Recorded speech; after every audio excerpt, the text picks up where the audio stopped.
आपको बड़ी दो हैरान कुन बातें, दो हैरान कुन और बड़ी दिलचस्प जो है स्टोरी आपको सुनाना चाहता हूँ। और वो नाकाबिले यकीन हद तक जो है वो हैरान कुन है। और वो स्टोरी क्या है, वो एक जेल की स्टोरी है। और वो जेल जो वाक़ई है वो डिस्ट्रिक्ट जेल झंग है। पंजाब का एक बहुत ही अहम ज़िला है झंग। वहाँ पे जो जेल है डिस्ट्रिक्ट जेल, बहुत कदीम बहुत पुरानी जेल है वहाँ पे। तो वहाँ की एक स्टोरी आई है और स्टोरी बड़ी ज़बरदस्त है।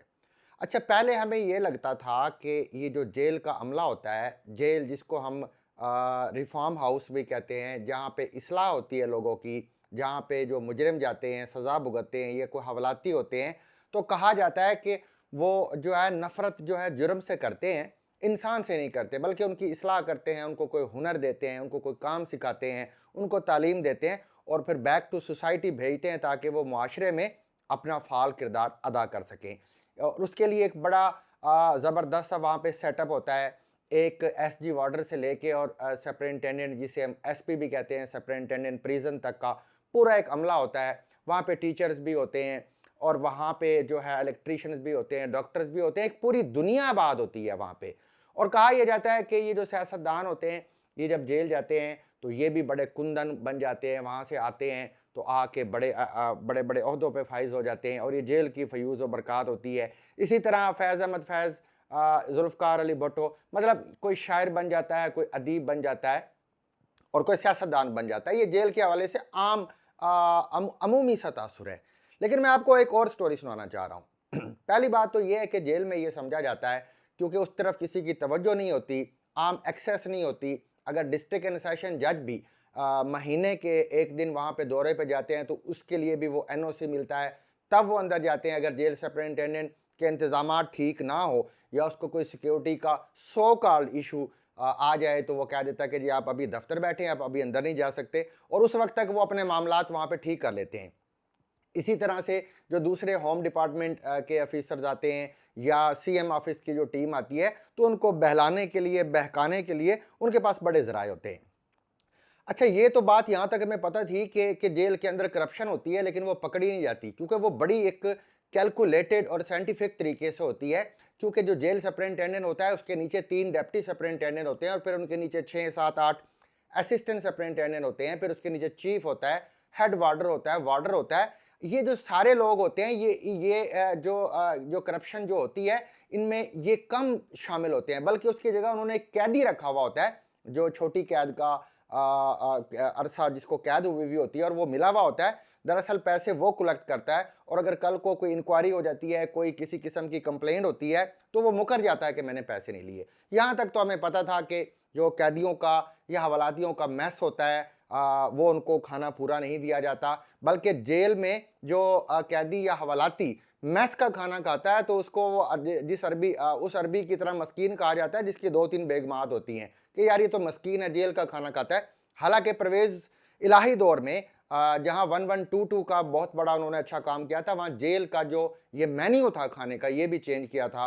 5 दफ़ा उसमें गोश्त भी शामिल किया था, अंडे भी शामिल किए थे, चावल भी शामिल हुए थे, 2 वक्त चाय भी थी। लेकिन वो बहुत कम जो है कैदियों और हवालातियों को मिलता है, बल्कि वो जो मेस कमांडर होता है, जो एक हेड वार्डर होता है, वहाँ पे बाकायदा ठेका होता है और वो ठेका अदा करता है। और जैसे ही वो राशन आता है जिसमें टेट्रा पैक दूध भी शामिल होता है, पत्ती भी शामिल होती है, घी भी शामिल होता है, उसी तरह वो ठेकेदार जो है वो वापस भी ले जाता है और फिर वो पेमेंट जो है देता है आके मेस कमांडर को। झंग का एक बड़ा मशहूर शेख ठेकेदार है जो बड़ा अरसा दराज से ये काम कर रहा है। उसका जो वो थैला होता है वो चलता रहता है और बाज़ औक़ात आप हैरान हो जाएंगे कि अगर मुलाजमीन की तनख्वाहें लेट हो जाएं, कोई ईद त्यौहार आ गया या कुछ ऐसा मौका आ गया, तो जेल सुपरिटेंडेंट भी उससे पैसे उठाता है और वो इतना मालदार है, लेकिन आप उसको एक टूटी हुई साइकिल पे आता जाता देखेंगे। यहाँ तक तो बात ठीक थी कि अंदर गिनती की जो है, एक बैरक से दूसरी बैरक में अगर हवालाती या कैदी को ट्रांसफ़र करना है तो उसकी भी फ़ीस चार्ज की जाती है। अगर उसने कुछ वक्त के लिए ज़्यादा टहलाई या वॉक करनी है, उसके भी एक्स्ट्रा चार्जेस होते हैं। और अगर उसने कुछ और सहूलियात जेल में लेनी है, जैसे कोई स्पेशल मुलाकात करनी है, तो उसके भी चार्जेस होते हैं। और ये वो चीज़ होती है जिसकी कोई शिकायत नहीं होती। जो ही आप जाके पूछेंगे तो लेने वाला और देने वाला दोनों ही मुकर जाएंगे। मरियम नवाज साहबा ने बड़ा अच्छा इकदाम जेलों के मुतालिक उठाया कि 100 150 साल फरसूदा जो निज़ाम था, जेल खाना जात का उसको तब्दील किया। जेल में पीसीओ भी लगे हैं, यूटिलिटी स्टोर भी है, उनको मैट्रेस और गद्दा और सिराने की सहूलत भी मिल गई है। एयर कूलर्स भी जहाँ तक मेरी मालूमात है डिस्ट्रिक्ट जेल फैसलाबाद में कुछ बैरक्स में या सेल्स में लग चुके हैं। इसके अलावा वहाँ पे टीवी की सहूलियात भी मिल गई हैं और पैरोल की सहूलत भी है। बेगमात भी साथ लंबे अरसे वाले कैदी कुछ अरसे के लिए रख सकते हैं। तो बहुत सारी सहूलियात है, लेकिन इन सहूलियात पे जो इम्प्लीमेंटेशन कराना है वो एक ही बंदा होता है, वो होता है जेल सुपरिटेंडेंट। जेल का जो जेलर है बड़ा कहते हैं दुनिया का सख्त तरीन होता है और वाकई इसका सख्त इसलिए होता है कि उसका जो हुक्म हो जाता है उसके खिलाफ ना कोई दलील होती है और ना ही कोई अपील होती है, बस जो उसने फरमाया वो बजा होता है, ये जेल सुपरिटेंडेंट। लेकिन इतनी बड़ी बड़ी तो मैंने बातें सुनी थी, लेकिन अब आज एक नई करप्शन की कहानी मेरे सामने आई है और डिस्ट्रिक्ट जेल झंग की आई है। पहली पहली तो दिलचस्प बात यह है कि जेल का ही एक मुलाजिम इसकी शिकायत करने वाला है, जो कि एक और हैरान कुन बात है कि अगर जेल का एक हेड वार्डर हो, एक हेड कांस्टेबल हो और अपने एसपी और 3 डीएसपी के खिलाफ वो बाज़ाब्ता तहरीरी तौर पे आईजी जेल खाना जात को शिकायत करे, तो ये भी एक अनबिलीवेबल सी बात है कि आखिर उसमें इतनी जुर्रत कैसे आ गई कि वो अपने ही अफसरान, सिटिंग अफसरान के खिलाफ करप्शन के जो है सबूत आईजी के सामने रखते।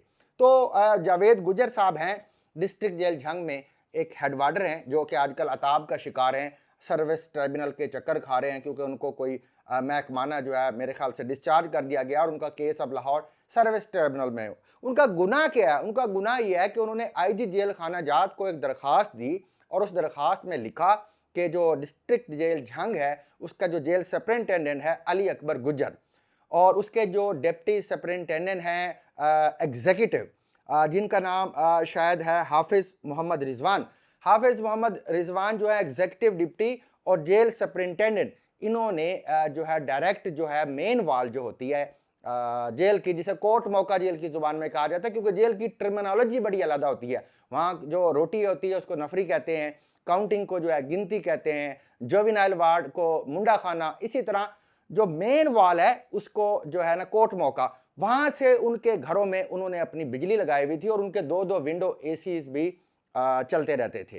तो उसने अपनी शिकायत में यह भी लिखा कि दूसरे 2 डिप्टी, जिसमें से एक है मोहम्मद जाफर सैयद साहब जो कि जुडिशल पे होते हैं, जो जिनका काम अदालती मामला देखना होता है, और तीसरे जो डिप्टी सुपरिटेंडेंट है अली मुर्तज़ा शाह, वो डेवलपमेंट पे होते हैं। और इन 2 अफराद के साथ साथ इन दूसरे 2 डिप्टी सुपरिटेंडेंट ने भी इन चारों डीएसपीज ने, तीनों ने डायरेक्ट तार लगाई हुई है और ये बिजली का बिल भी नहीं देते।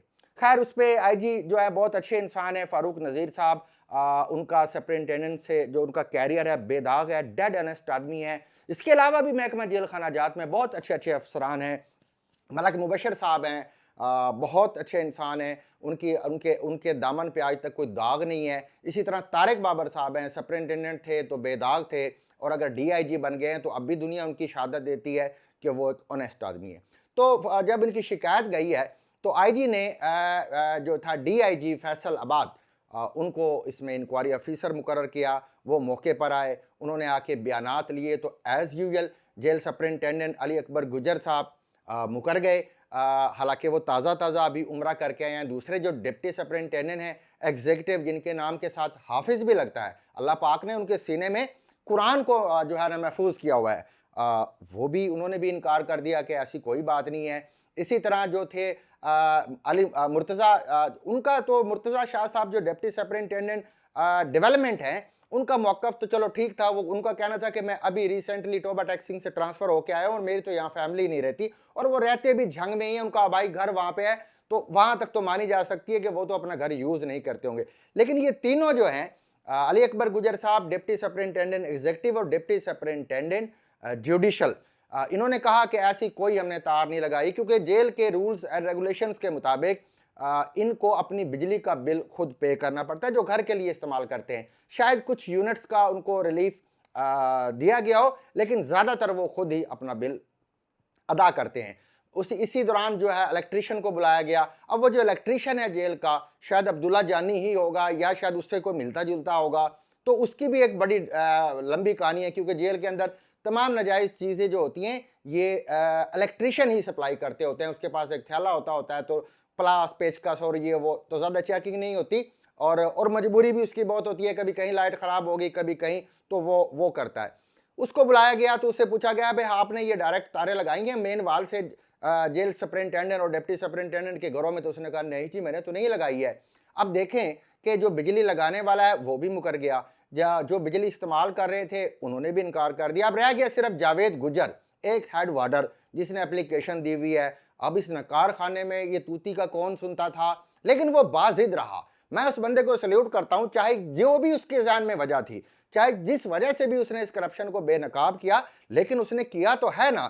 एक पहला कतरा तो जो है वो आके गिरा है ना बारिश का, इसके बाद इंशाल्लाह ताला दूसरे जो मुलाजमीन है, क्योंकि जेल के जो नीचे वाला अमला होता है ना, ये बहुत बेचारा मजबूर होता है। इनको जैसे कहा जाता है ये वैसे करते हैं, ना करें तो उनकी ड्यूटीज़ जो हैं ऊपर लगा दी जाती हैं, दीवार के ऊपर खड़ा कर देते हैं, मेन वॉल पे सारा सारा दिन धूप में खड़े रहते हैं, या फिर 6 घंटे 4 घंटे की बजाय 8-10 घंटे 12 घंटे ड्यूटी लगा दी जाती है, तो वो मजबूर होते हैं। लेकिन मैं हैरान हूँ इस जावेद गुजर पे कि इतने सारे कॉन्सिक्वेंसेस ज़हन में होने के बाद, नताइज का भी पता होने के बावजूद, कि अगर ये तीनों चारे अफसरान मेरे खिलाफ हो गए तो मेरी तो कोई भी नहीं सुनेगा, उसने फिर भी बाज़ाब्ता दरखास्त दी। उस पर इंक्वायरी हुई। डीआईजी साहब अब बड़े काबिल आदमी थे, समझते थे अब महकमे को, वो भी प्रमोट होके गए हैं। जैसे अली अकबर गुजर जो है सुपरिटेंडेंट है, ये भी एक असिस्टेंट सुपरिटेंडेंट से प्रमोट होके आया। और मैं हैरान हूं कि ये प्रमोट होने के बाद तमाम अहम पोस्टिंग, जैसे डिस्ट्रिक्ट जेल कैंप पे ये तैनात रहा है, इसी तरह डिस्ट्रिक्ट जेल फैसलाबाद पे ये तैनात रहा है।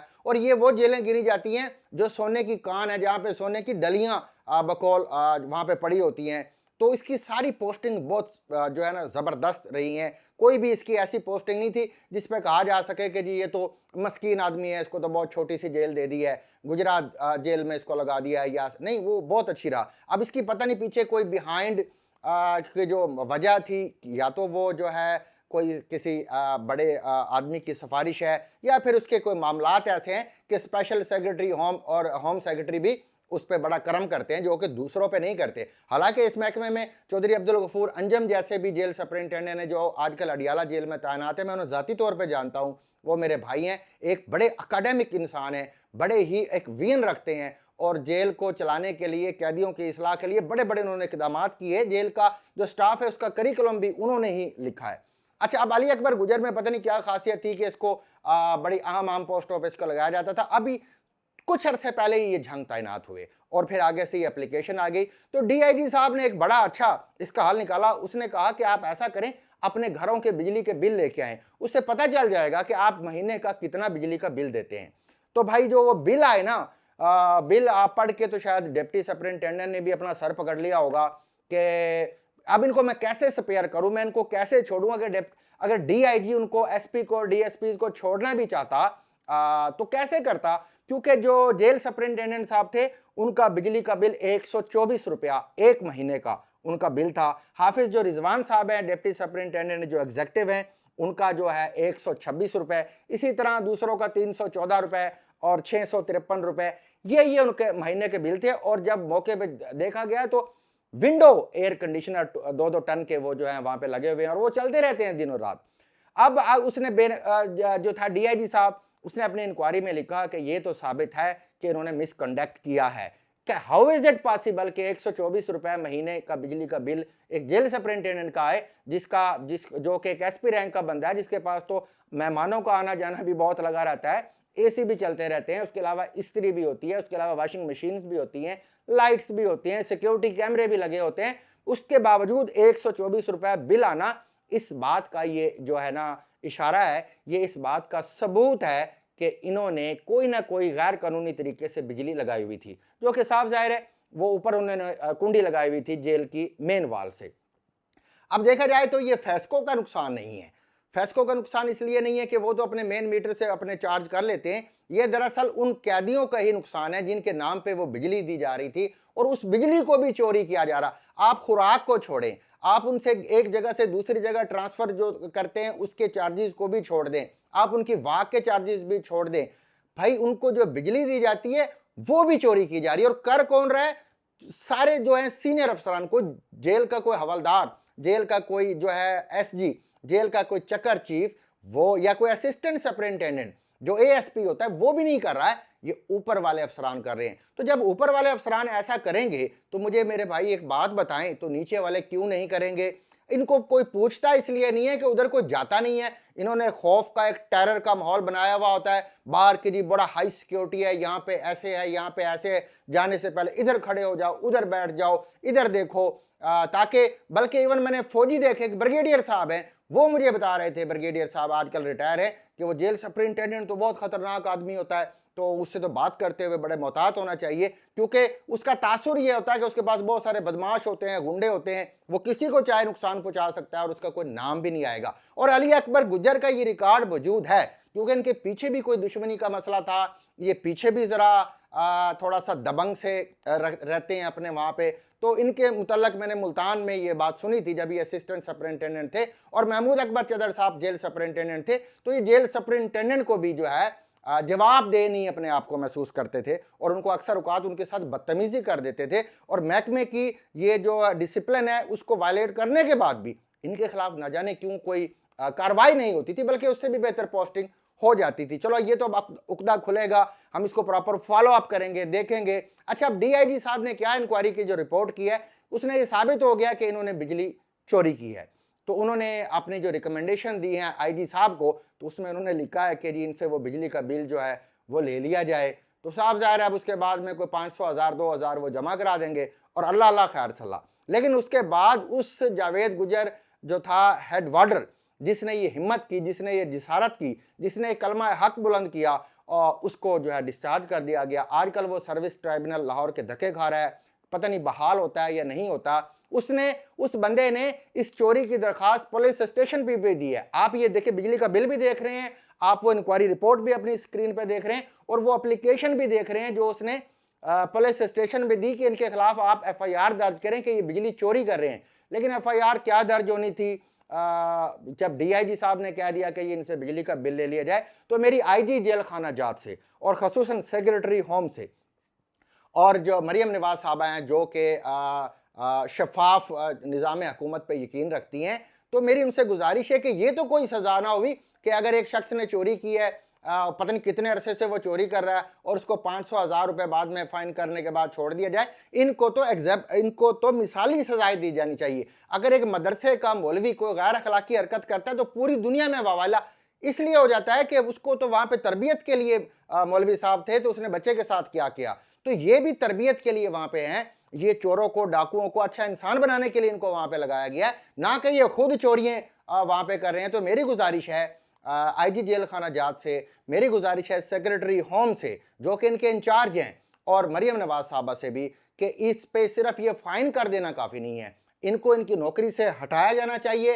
ताकि दूसरे अफसरान को ये सबक हो कि अगर हमने इस किस्म की कोई भी चोरी, आप चलो अंदर तो पकड़ाई नहीं देते हैं, आप मैस जो है वो खा जाते हैं, लेकिन ये बिजली चोरी आप सरेआम कर रहे हैं और धड़ल्ले से कर रहे हैं। और अगर आपको कोई जो आपकी शिकायत करता है तो आप उसको नौकरी से जो है उसके खिलाफ जो है रिपोर्ट लिख के भेज देते हैं। ऊपर वाले अफसरान जो है उस रिपोर्ट पे ही तकिया करके उसको फारिग कर देते हैं। जावेद गुजर साहब, अगर आपका सारा ये इसमें जो दरख्वास्त है, इसमें सारी बातें ठीक हैं, वो हम भी अपनी तहकीकात करेंगे, अपने रिपोर्टर्स के ज़रिए करेंगे, अपने ज़राए के ज़रिए करेंगे, तो ठीक है। अगर ये सारी बातें आपने ठीक लिखी हैं और आपने वो साबित भी कर दी हैं, तो हम आपको सल्यूट पेश करते हैं कि आप इस पुलिस महकमे में, और वो भी जेल पुलिस के महकमे में, एक ऐसा नाबगाए रोजगार, एक हीरा कहाँ से आ गया जो कि करप्शन को बेनकाब करता है और अपनी रोजगार को और अपनी नौकरी को भी दाव पर लगा देता है। तो आखिरी बार फिर जो है सेक्रेटरी होम से मेरी गुजारिश होगी कि वो इस पे जो है दोबारा से इस इंक्वायरी को देखें, और इसमें सिर्फ ये फाइन जो उन्होंने रिकमेंड किया है डीआईजी साहब ने कि इनको कोई जुर्माना कर दिया जाए या इनसे बिजली का बिल वसूल कर लिया जाए। अब वो बिजली का बिल कैसे वसूल होएगा, उसका फार्मूला क्या होगा, कितनी बिजली इस्तेमाल हुई है, तो बस ये मिल मिला के काम खत्म हो जाएगा। इनको जो है ना सज़ा ज़रूर मिलनी चाहिए, और वो सज़ा जो है मिलती हुई नज़र भी आनी चाहिए।